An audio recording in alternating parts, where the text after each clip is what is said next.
राजा परीक्षित जी का जन्म होता है। पांडव का आखिरी अंश राजा परीक्षित जी। हम तालियां बजाकर परीक्षित जी का स्वागत करेंगे। धीरे धीरे समय आगे बढ़ता है। राजा परीक्षित को राजा बनाया जाता है। बहुत ही धर्म के साथ, धर्म को लेकर राजा परीक्षित जी राजपाट संभाल रहे हैं। एक दिन की बात है, उनके खजाने में से एक मुकुट निकाला गया, जो स्वर्ण आदि का मुकुट था, हीरा मोती जिसमें जड़े हुए थे, सोने का मुकुट। उसको साफ किया गया। राजा परीक्षित को उस दिन वह मुकुट पहनाया गया। अब देखिए वह मुकुट किसका था। वो मुकुट जरासंध नामक राजा का था। उसने कई राजाओं को पराजित करके उनकी धन संपत्ति लूटकर बहुत ही महंगा वो मुकुट बनवाया हुआ था। जैसे ही वो मुकुट परीक्षित जी ने धारण किया, उनकी बुद्धि विचलित होने लगी। आज वो पहली बार कहते हैं कि मैं शिकार करने जाऊंगा, और राजा शिकार करने जाते हैं। रास्ते में वो क्या देखते हैं, एक शूद्र राजा के वेश में एक पैर के बैल को बेरहमी से पीटे जा रहा है। वहीं पर एक गाय पड़ी हुई तड़प रही है। थोड़ी देर में वह उस गाय को भी पैर से ठोकर मार रहा है। राजा ने जैसे ही देखा, कहने लगे मेरे राज्य में इतना अत्याचार। कहने लगे तुम कौन हो? वो शूद्र बोला, महाराज मैं कलयुग हूँ। और ये बैल कौन है? एक पैर से, जो एक पैर पर ही खड़ा है, और उसी पैर को तुम मारे जा रहे हो। बोले राजन, ये धर्म है।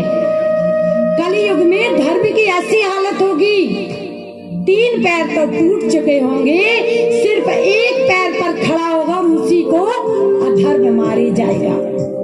तो ये धर्म है।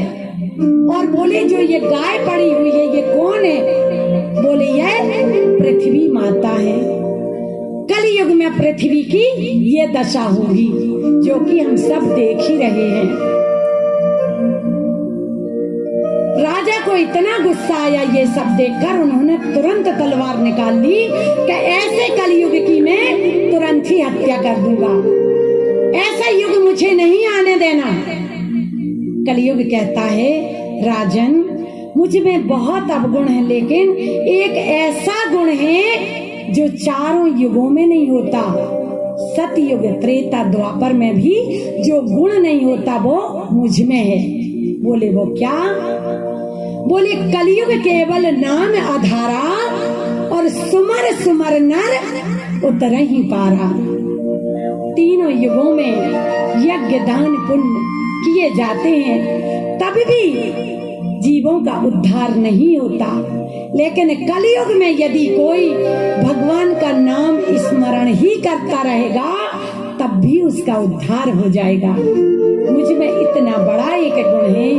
राजा ने कहा, ये गुण तो तुम में बहुत ही अच्छा है, लेकिन तुम मेरे राज्य से बाहर चले जाओ।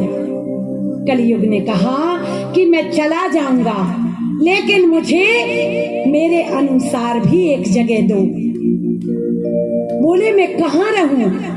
राजन बोले तुम मदिरा में रहो, मदिरा पान जो करते वहां रहो, जुआ खेल में रहो, जहां भी गलत काम होते हैं तुम वहां वास करो। कलयुग बोला, राजन हम वहां रहेंगे, लेकिन एक स्थान मुझे मेरे हिसाब से भी दो। राजन बोले वो क्या है? बोले सोना, यानी स्वर्ण। राजन बोले ठीक है।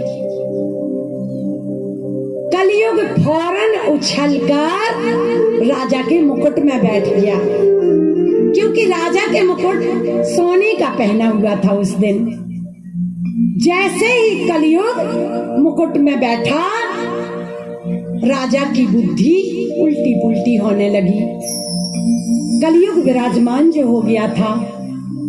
अब राजा शिकार खेलने गए, वहां कहीं सैनिक चले गए, कहीं राजा, सब भटक गए। राजा को बहुत तेज प्यास लगी। राजा को एक दूर से ऋषि महात्मा की कुटी दिखी, वहां पर गए। ऋषि से बोले, हमें बहुत तेज प्यास लग रही है, पानी पिला दो। ऋषि ध्यान में बैठे हुए थे, नहीं सुना। उन्होंने फिर बोला, ऋषि महात्मा मुझे पानी पिला दो, नहीं पिलाया। सुना ही नहीं ऋषि ने। राजा को बहुत क्रोध आया। कलयुग तो बैठ ही चुका था। उन्होंने जो मरा हुआ सांप था उठाकर ऋषि के गले में डाल दिया। जैसे ही ऋषि के गले में डाला, वहां पर एक सेवक ये दृश्य देख रहा था। उसने जाकर ऋषि के पुत्र को बता दिया कि कोई राजा था और उसने मरा हुआ सर्प तुम्हारे पिताजी के गले में डाल दिया। पुत्र ने बिना सोचे समझे वहीं से श्राप दे दिया कि जिसने भी पिताजी के गले में ये ऐसा मरा हुआ सर्प डाला है, उसको 7वें दिन वही तक्षक सर्प आके डसेगा। अब तो राजा को श्राप मिल गया। पुत्र दौड़ा हुआ अपने पिता के पास आया। पिताजी ने सोचा, आंखें खोली। पुत्र ने सोचा कि पिताजी शाबाशी देंगे हमें कि तुमने बहुत अच्छा किया। लेकिन जब पता चला, ऋषि ने आंखें बंद की, नेत्र बंद करके देखा कि ये तो राजा परीक्षित हैं। जरूर कोई उनकी परेशानी रही होगी कि उन्होंने ऐसा करा। वो तो बहुत ही धर्मात्मा है, पांडव वंश के हैं, वो ऐसा कैसे कर सकते हैं। बताया गया राजा को कि तुम्हें श्राप मिला है, 7वें दिन तक्षक सर्प काटेगा। राजा तुरंत राजपाट छोड़कर वन की तरफ चले जाते हैं। सभी ऋषि महात्मा विचार विमर्श करते हैं कि अब ऐसा क्या किया जाए कि 7 दिन के अंदर, जब 7वें दिन राजा की मृत्यु हो तो वो भगवान के धाम को जाएं। सभी ने विचार विमर्श किया। श्रीमद् भागवत कथा का अनुष्ठान किया जाए। श्रीमद् भागवत कथा का अनुष्ठान किया गया।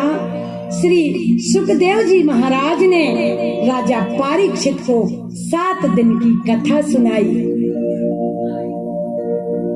राजा परीक्षित कथा सुन रहे हैं और श्री सुखदेव जी महाराज उन्हें प्रतिदिन की कथा सुना रहे हैं।